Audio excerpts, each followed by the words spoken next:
Okay, so in your view, does Medicare need a massive overhaul?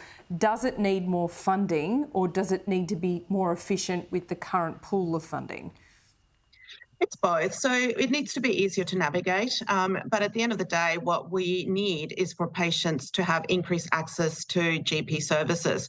We're seeing a lot of GP clinics fold because they're not financially viable.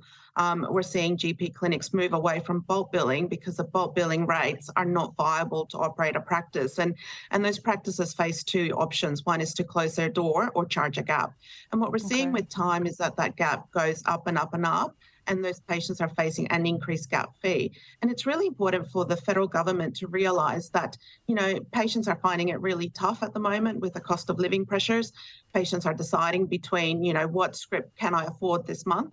And it's important for the government to look at those rebates and subsidise them appropriately, because really in the last 20 years, they haven't moved very far. Okay, I wanted to ask you about vaping as well, because the way I see this is a crisis. If it's not already, it is quickly becoming a public health crisis. Young people vaping, older people vaping as well. It's right across the board, and even anecdotally, hearing people returning to cigarettes to get off the addiction of vapes. Why are state and federal jurisdictions moving so slowly here? Yeah, that's a really interesting point. What we don't want is we don't want a new generation of people who are addicted to vapes and cigarettes. It's too We late, know isn't that it? What are you seeing?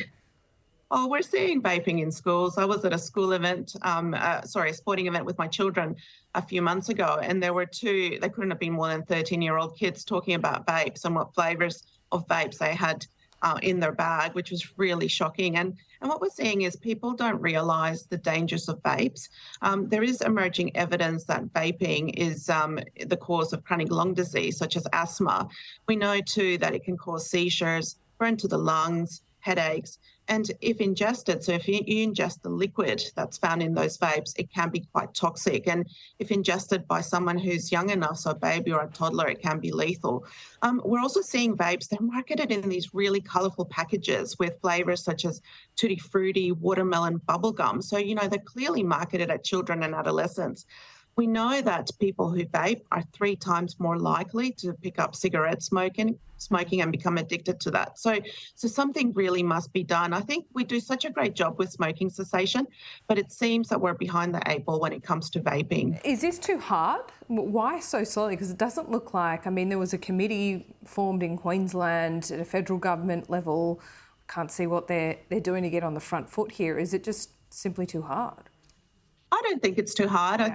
I think our smoking efforts have shown that we can do better. I think it's just a matter of ensuring that the law is fit for purpose, that it's also enforced, but that education piece also cuts across to the next generation of people before they start vaping.